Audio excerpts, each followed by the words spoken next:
spyglasses, they should be up and running. So did I predict the Great Reset? No, not really. But going through my notebooks last week, I think it was last week or so.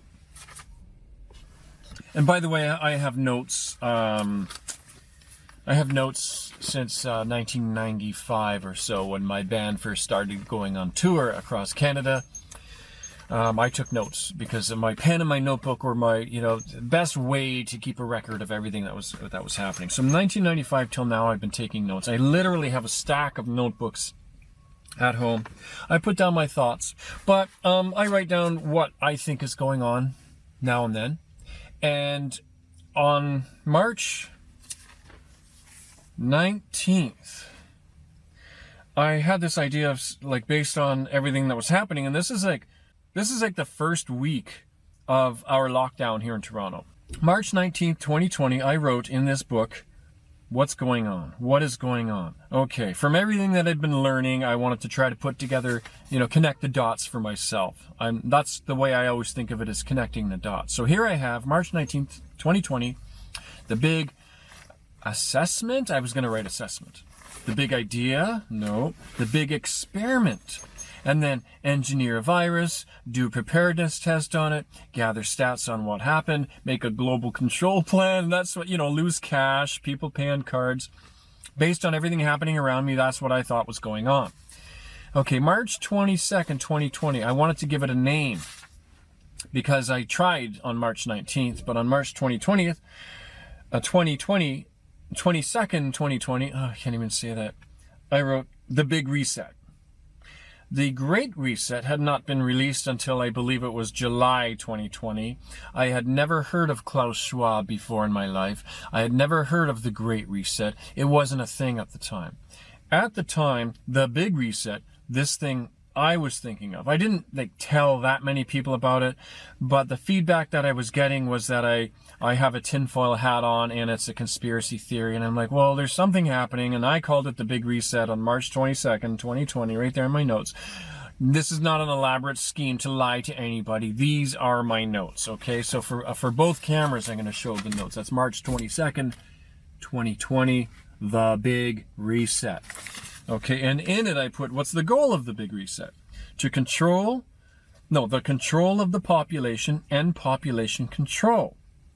Meaning less births, of course, and then, of course, control the population by keeping an eye on the population, surveillance, right? And there's that whole 5 blank thing I don't want to mention because that's a hot topic and people don't want you to talk about 5 blank.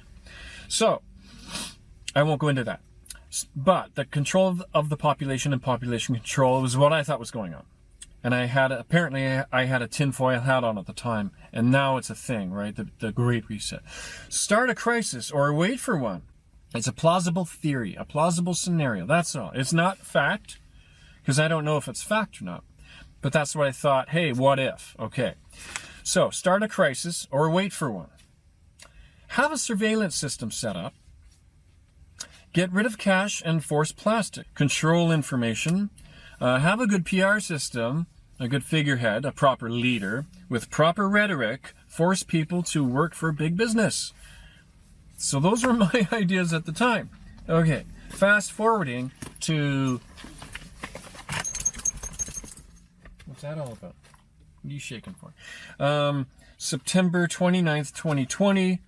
I was doing takeaways. So in the beginning of September, I finally bought The Great Reset, the book, and is it here? Yeah, I went through it, made copious notes because I like to use the word copious.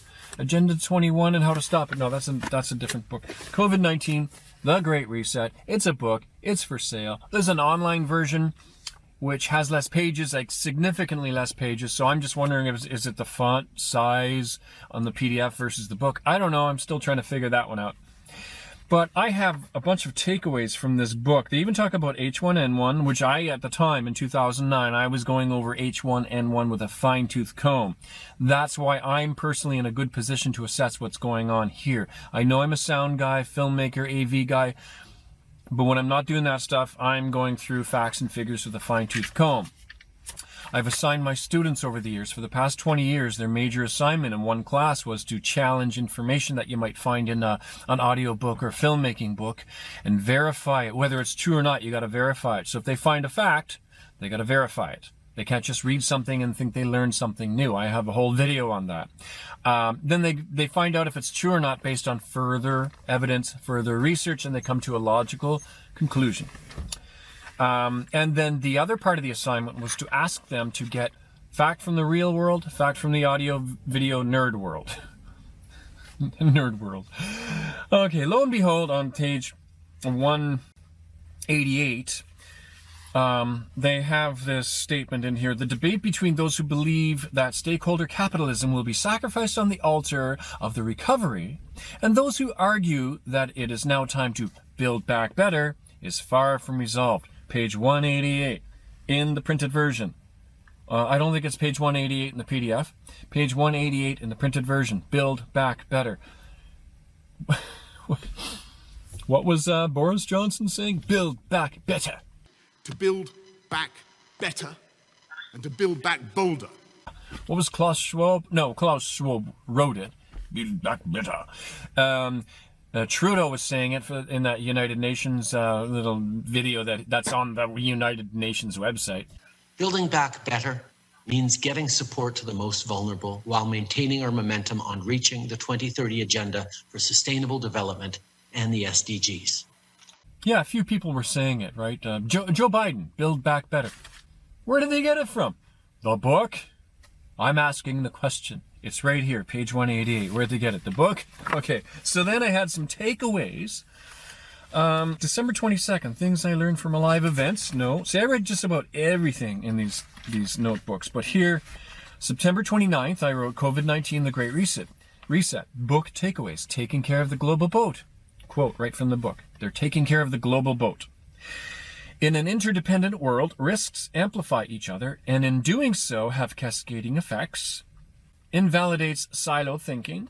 Silo thinking means narrow field experts can't see the bigger picture and can't connect the dots that the decision makers desperately need. I misspelled decision makers, but I'm not going to go back and change that now because that would be changing my own personal history. If I make notes on something I wrote in the past that was right or wrong or whatever, I'll put a date and an update on it saying like I updated it at that time. So I don't change my records. I don't believe anybody should go back and erase their history. I don't like this Fahrenheit 451 thing that seems to be happening on the internet. It drives me nuts. But then again, we have the Wayback Machine. So we can always, if we dig it deep enough, we can always go back and find an original source. Like on the World Economic Forum website.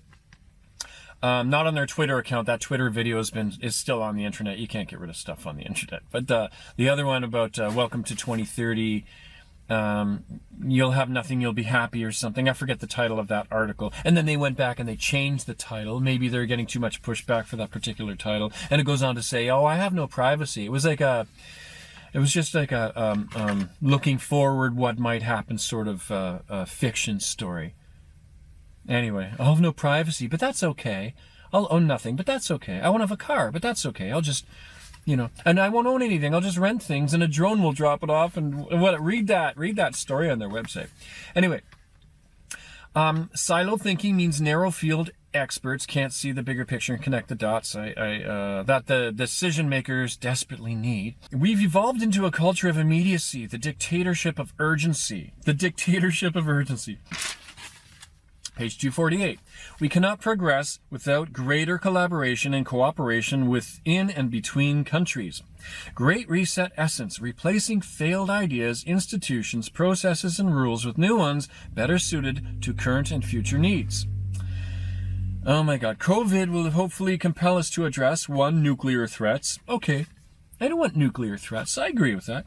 2, climate change. The jury's still out on climate change. I'm sorry. I will give a credible resource for that to compare what everybody else is saying, like the mainstream media, or the mainstream narrative anyway.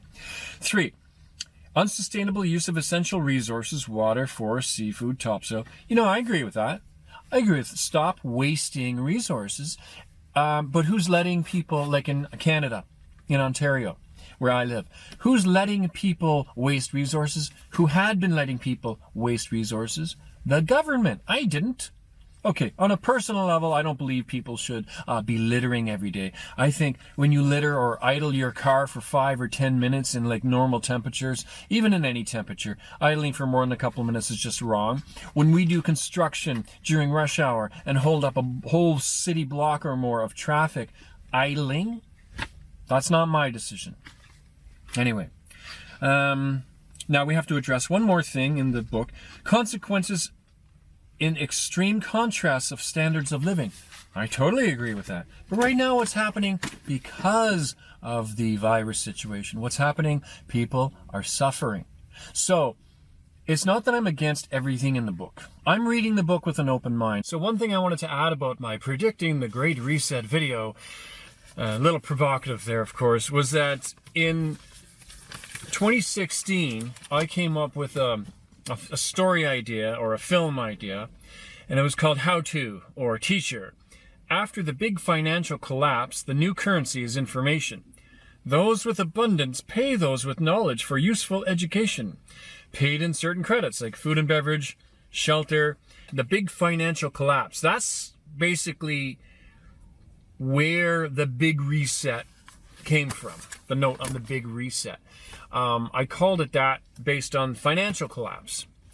But by the time March 22nd came rolling around, it was more than financial collapse. There's like a bigger plan that I thought might be going on. And then I found out about the Sustainable Development Goals and Agenda 21, and then people started talking about it. Anyway, I just wanted to share that at the end of this video. Thank you. Please like and subscribe. Please like and subscribe.